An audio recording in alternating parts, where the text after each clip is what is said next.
दूध मांगोगे तो खीर देंगे। अगर HI01 भारत का इतिहास के अंदर नंबर मांगोगे तो 70 में से 70 देंगे। लेकिन अगर इस वीडियो को पूरा देखोगे तो आपको इस एक वीडियो से हम आपको 15 नंबर देंगे। अगर HI02 के 4 वीडियो देखोगे हमारे इस चैनल से तो 60 नंबर प्लस नंबर देंगे। बड़े बड़ाई ना करे बड़े न बोले, बोल रही मन हीरा कब कई लाख हमारो मोल। श्री रहीम जी कहते हैं कि अपने हीरे से, अपना हीरा अपने मुंह से कभी बड़ाई नहीं करता। इसी प्रकार मैं अपनी वीडियो की प्रशंसा नहीं करता, लेकिन ये बता देता हूँ कि PS02 बाकी जितने भी पेपर हुए ना आपके 70 में से 60 नंबर प्लस हमारे इस वीडियो से आ रहे हैं, जो हमने 3-4 वीडियो बताए उसी के अंदर से। तो आशा करता हूँ जो टाइम पास करने के लिए आए वो इस वीडियो को छोड़ के भाग जाए। नहीं ज़रूरत, जो वास्तव में सीरियस है, बहुत ज़्यादा पढ़ना चाहते हैं, उन वीडियो के लिए, उन स्टूडेंट्स के लिए हार्दिक गहराई और तले से आप सभी का प्रेम पूर्वक हार्दिक स्वागत है। बात करते हैं आज का HI02 भारत के इतिहास, जो आपका कल 9 बजे पेपर होने वाला है। उसके अंदर से पहला पाठ भारतीय इतिहास के अध्ययन के स्रोत, मुख्य इंपोर्टेंट बिंदु, मुख्य पाठ का सारांश। इसके अंदर पहला बिंदु है साहित्य के साधन, जो है धर्म कर देश और विदेशियों का विवरण। और इसके अंदर पुरातात्विक साधन है, जो विशेषकर अभिलेख हैं और स्मारक हैं और मुद्राएं। अभिलेख वो होते हैं जो पत्रों पर लिखे गए संदेश होते हैं, और स्मारक भवन आप जानते हो, और मुद्राएं, यही हैं इस पहले पाठ के अंदर। सेकंड पाठ के अंदर आपका है वो है पूर्व मध्य पाषाण एवं नव पाषाण काल और ताम्र युगीन काल एवं भारत की संस्कृति एवं भौगोलिक विशेषताओं का प्रभाव। मुख्य रूप से इन 3 संस्कृति के रूप में बांट सकते हैं। पहला पूरा पाषाण काल, दूसरा मध्य पाषाण काल, तीसरा है नव पाषाण काल, और चौथा प्रागैतिहासिक काल, और 5वां कौन सा है, उत्तर पाषाण काल। चलो बात करते हैं पहला आपका पूरा पाषाण काल। 20 लाख से 12,000 ईसा वर्ष पूर्व इसके अंदर मानव ने पत्थर के औजारों आदि को बनाना सीख लिया था और पत्थर से युद्ध के द्वारा युद्ध किया करते थे। और मध्य पाषाण के अंदर 12,000 साल से लेकर 10,000 साल ईसा पूर्व का समय है। इसके अंदर भाले, तीर जैसे छोटे छोटे उपकरणों का आविष्कार हुआ। इसी काल के अंदर लोह का आविष्कार हुआ। बात करते हैं नव पाषाण काल में।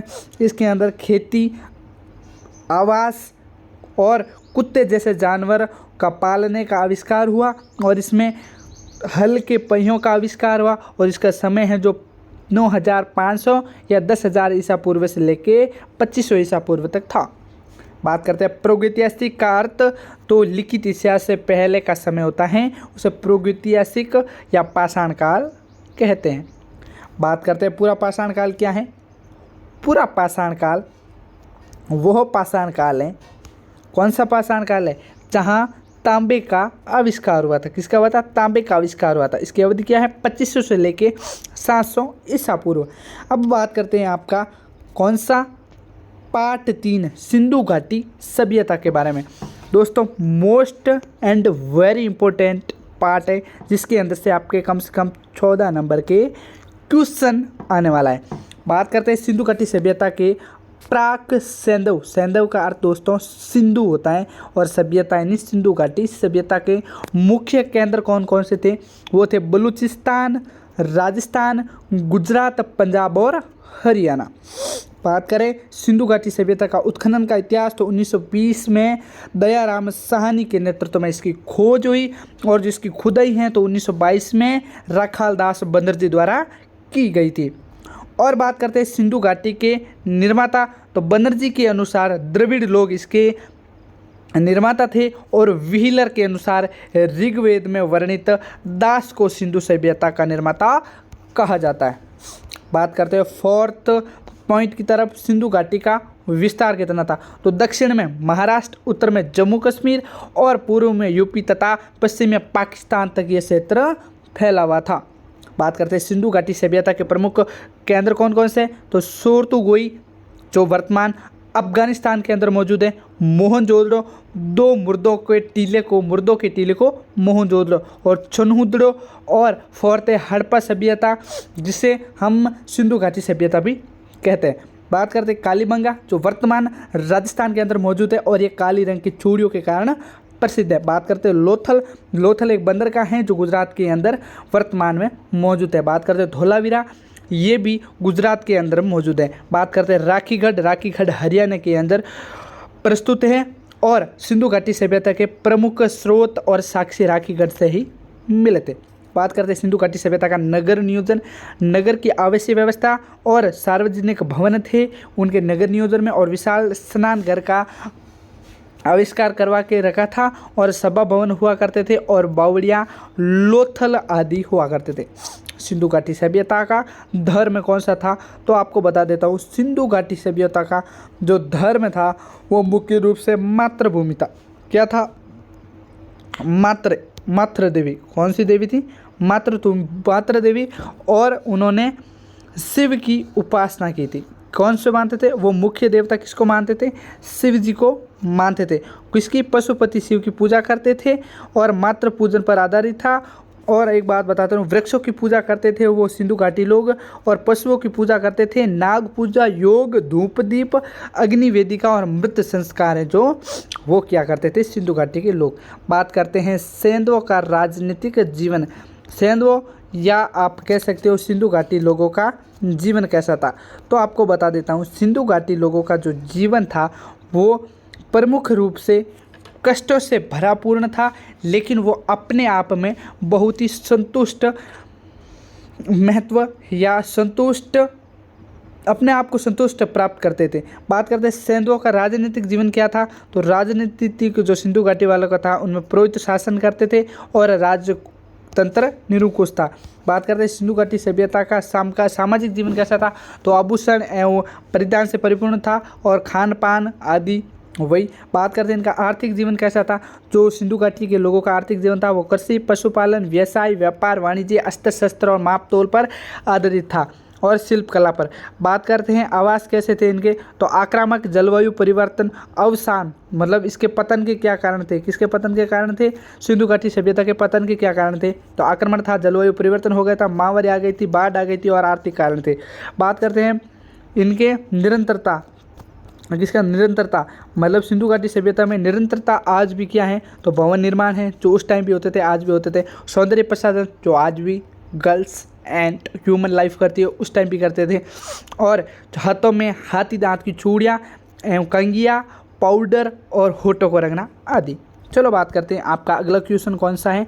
वैदिक युग में राजनीतिक, सामाजिक, आर्थिक एवं धार्मिक जीवन। वैदिक युग में राजनीतिक, सामाजिक और आर्थिक जीवन।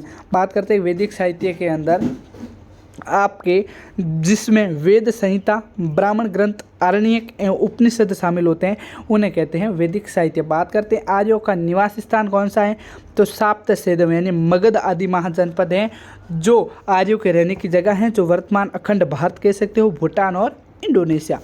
बात करते हैं वैदिक सभ्यता। सिंधु घाटी सभ्यता के पश्चात जो नवीन सभ्यता का विकास हुआ उसे वैदिक सभ्यता कहा जाता है। सिंधु घाटी सभ्यता का विकास कब हुआ था आपको पता है, 3300 ईसा पूर्व से 1700 ईसा पूर्व के बाद जो नवीन संस्कृति आई उसे वैदिक कहते हैं।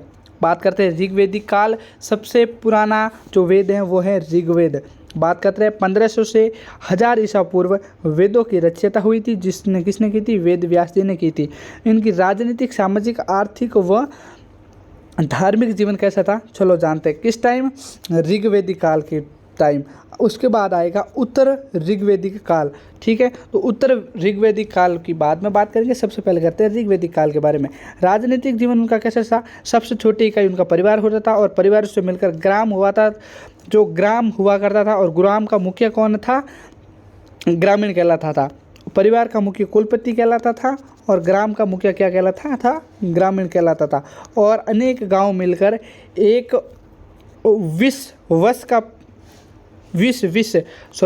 अनेक गांव मिलकर एक विष का निर्माण करते थे और जो विष का प्रदान होता था वो कौन होता था, विषपति हुआ करता था। बात करते हैं इनका सामाजिक जीवन कैसा था, तो सामाजिक जीवन रक्त संबंध पर आधारित था, जिनका कबीला ही था, मतलब कबीले बने हुए थे। ऋग्वेद काल में समतापूर्वक था, इसमें छुआछूत एवं जाति प्रथा का प्रचलन नहीं था, अतः सभी आर्यों की स्थिति एक समान थी। बात करते हैं इनके आर्थिक जीवन कैसा था, तो इस काल में आर्थिक जीवन संपन्न था। कृषि और पशुपालकों के क्षेत्र में बहुत सी सुविधाएं थी। आर्यों ने इस काल में सिक्कों का भी निर्माण नहीं किया था। बात करते हैं धार्मिक जीवन इनका कैसा था, इस काल में बहुदेववादी के साक्ष्य प्राप्त हुए हैं। आर्य एक से ज़्यादा देवताओं में विश्वास करते थे और हालांकि इस काल के अंतिम चरण में एकेश्वरवाद के भी दर्शन होते हैं। उनका मानना था कि सत्य एक ही है, ईश्वर एक ही है, भले इनके नाम है वो अलग अलग हो या अनेक हो।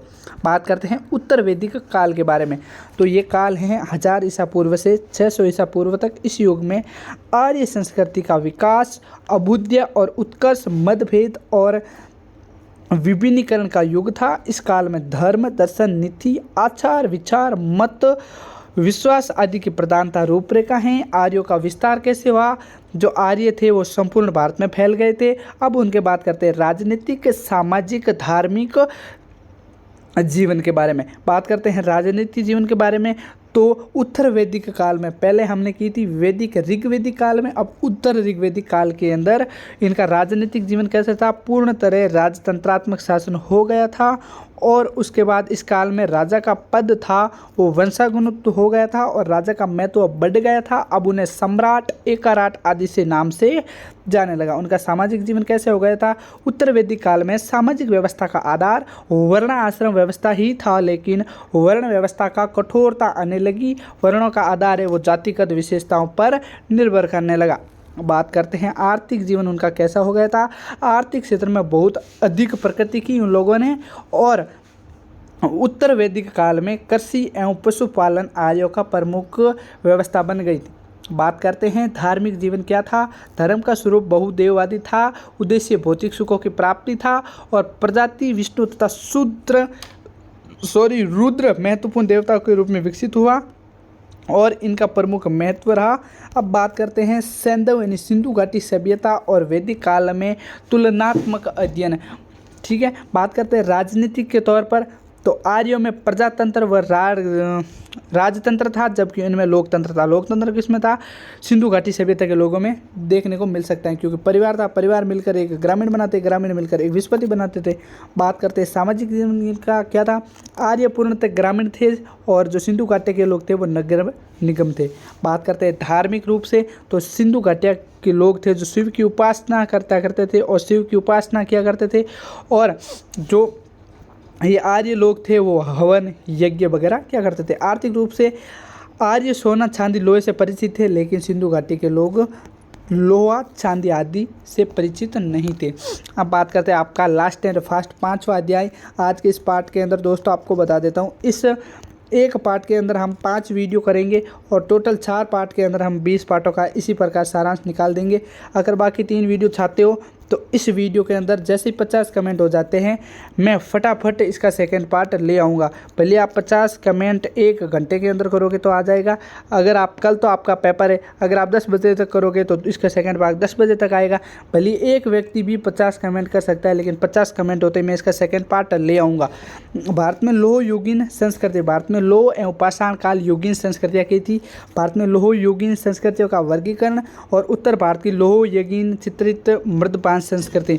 दोस्तों ये थोड़ा क्या बहुत ज़्यादा टफ पार्ट है, इसके अंदर आपको जाना ही नहीं है, छोड़ दो इस पार्ट को। फिर भी मोस्ट इंपॉर्टेंट पर्सन बता देता हूँ। काशी युग की समाप्ति हुई तथा लोहे युग का प्रारंभ हुआ, और लोह युग का प्रारंभ हुआ कहाँ हुआ, दक्षिण भारत में हुआ 1100 ईसा पूर्व के अंदर। और लोह युग की पहचान कैसे की, मृद भांड यानी मिट्टी के बने बर्तन लाल व काले रंग के थे, उसके अंदर से इनकी पहचान हुई। और कृषि उपकरणों की जगह इन्होंने युद्ध के अस्त्र शस्त्रों का ज़्यादा उपयोग किया, मतलब कृषि के उपकरण नहीं बनाए, इन्होंने लोहे से अस्त्र और शस्त्र ज़्यादा बनाए। और एक चीज़ आपको बताता हूँ, नॉर्थ इंडिया के अंदर 1000 ईसा पूर्व यानी 1 शताब्दी बाद में 100 साल बाद में यूपी के एका जिले के अंदर लोहे के साक्ष्य मिले। बात करते हैं मध्य पाषाण काल क्या था, तो महापाषाण काल का बात करें कि पहचान कैसे हुई, तो इनका उद्भव है वो दक्षिण भारत के अंदर ही हुआ था। और कब्रों व समाधियों से इनके उद्भव की जानकारी मिलती है। कहाँ से, कब्रों या कहो समाधियों से। ठीक है, कब्रों की विरासती क्षेत्रों में बाहर निकला। मतलब कब्र थे वो विरासती, कौन सी, विरासती, मतलब रहने की जगहों से बाहर थे।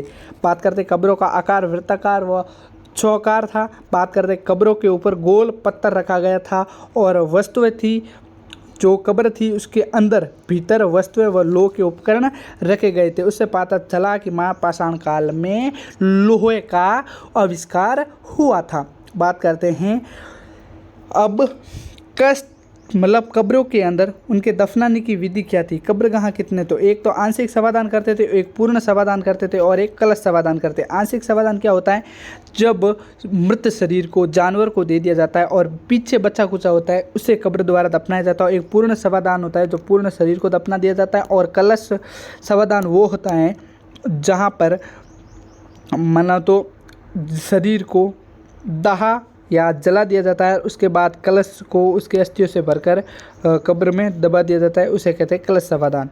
बात करते हैं आगे थोड़ा और। भारतीय पुरातात्विक सर्वेक्षण 1861 में पुरातात्विक अलेक्जेंडर कनिंघम बन गया था। दोस्तों ये हैं आपके 1 से लेके 5वें पार्ट के मध्य का सारा सारांश। किसे लेके, 1 से लेके 5 पार्ट के अंदर का पूरा सारांश। अब अगर आप जानना चाहते हो 6 पार्ट से लेके 20 पार्ट तक का इसी प्रकार पूरा सारांश, तो फटाफट कुछ नहीं करना, 50 कमेंट फटाफट लाइक करवा दो। चलो आपके लिए 20 कमेंट करवा दो सिर्फ। अगर अकेला आदमी भी 20 कमेंट कर देगा तो मैं फटाफट वीडियो ले आऊँगा। बाकी आप सभी का प्यारपूर्वक सने से